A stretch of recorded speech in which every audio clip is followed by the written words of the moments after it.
also seen the remarkable gathering of people here in Washington, including these tech titans that gathered that had better seats than most members of Congress and even the president's incoming cabinet. That's right. You see them here.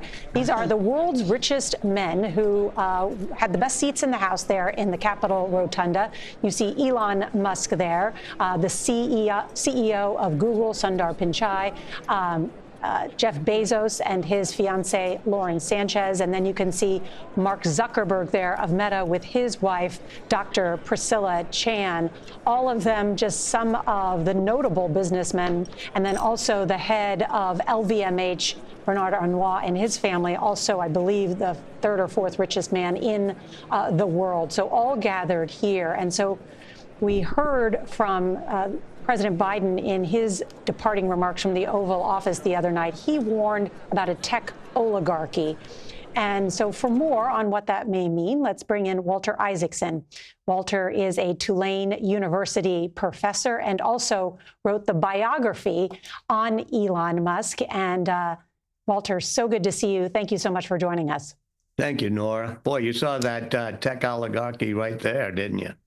That was the words of President Biden. He called them that, but certainly a powerful collection of individuals here to witness in person Trump's inauguration. And those I didn't mention that you can see here, too, including the CEO of TikTok and then Tim Cook, the CEO of Apple. And let me ask you, Walter, because how many hours did you spend with Elon Musk? I spent most of the time for 2 years, morning, noon, and night, because you could see all of this developing, what he's going to do in government. There's a whole playbook, and he's been doing it for 20 years, both in terms of going too far sometimes and causing rubble in his wake, but also trying to get rid of every rule and regulation and make things happen fast. And I think that's what he's planning to do in this new role as being the advisor on government efficiency. And let me ask you, because Elon Musk has arguably become one of the closest advisors and confidants of Donald Trump. He's there a lot at Mar-a-Lago. How did that relationship come to be? Well, it came to be rather quickly in terms of it being in the past year, because when I was traveling around with Musk, he didn't have a whole lot of respect for Trump. As you know, he supported Ron DeSantis. He said, Trump is a charlatan. You know, he's a carnival barker. He reminds me of my father, is what Musk said. And if you know from the book, it begins with this difficult relationship Musk has with his father. And then Musk almost finds a substitute there, becomes fascinated with Trump, especially because he felt Biden had done too many regulations in the COVID crackdown. Biden had not invited him to the electric vehicle summit. And also what he calls the woke mind virus. When I was traveling around with him, there's a scene in which there's a message from his firstborn child saying, I'm transitioning and my new name is Jenna. And that got Musk onto this kick about what he calls the woke mind virus. Elon Musk, I think arguably a genius, also eccentric in many ways, but a pioneer in so many different avenues. I do want to ask you, I spoke with a friend of his recently. He said, what's wrong with having someone as smart as Elon Musk in government trying to eliminate waste? That would be a good thing. What do you think, though, would be some of the challenges? Well, look, everything he's done, he's been able to do things like eliminate waste. There are little scenes in the book about the latches that the military had you put on space because he said, no, let's just get the latch off of the bathroom door stall. We can do it at 1,000th of the price. Well, that generally works well, but sometimes you cause problems.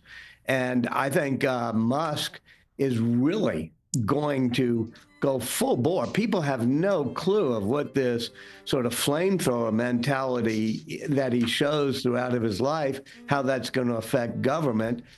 Obviously, there's probably a good side to that. There's a lot of paralysis in government, but you're going to see rubble, just like you see rubble every time he tries to invent a new rocket. The book has him doing the first Falcon launches, rubble in his wake. Eventually, though, he gets to orbit.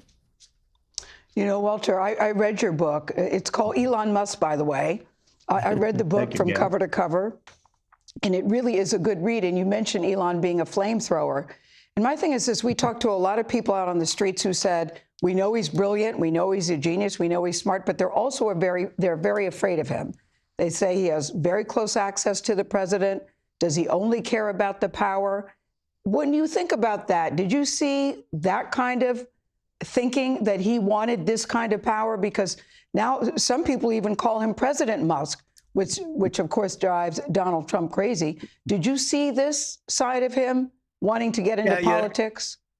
Yeah, you and I talked about this when the book first came out, Gail.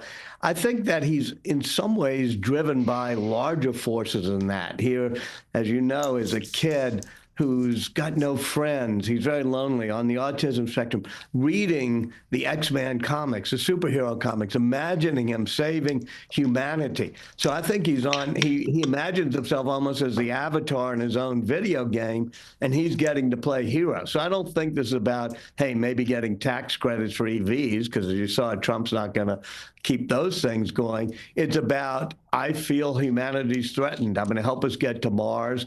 I'm going to fight all the dark forces. And when you got a sense of mission like that, it can be amazingly strong. But as you said, it can also be dangerous. Yeah. Do you think he and Donald Trump are a good team together? Do you have concerns?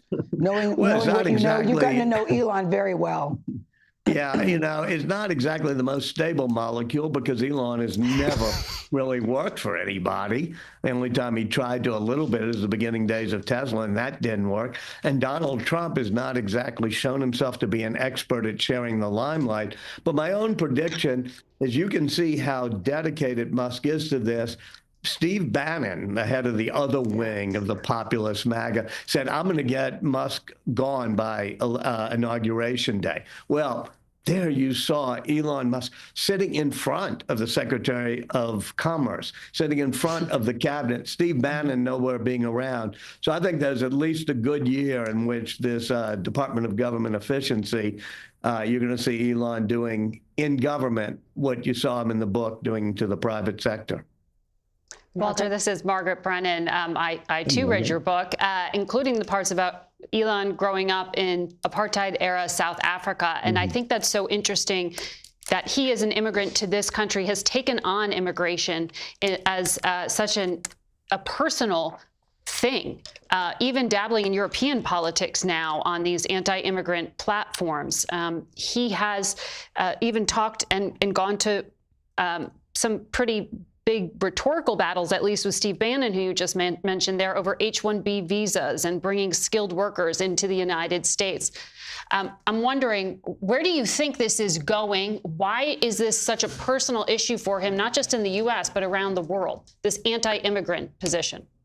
Well, Margaret, as you know, this populism that has swept the Western world, Europe, the United States, is driven by many things, including a sense that there have been open borders and you've had way too many immigrants come in. You know, look, you can go back in history from the 1840s to the present, and you can get anti-immigrant waves. But what you put your finger on is very interesting. Musk himself came in both on a student visa, then an H-1B visa.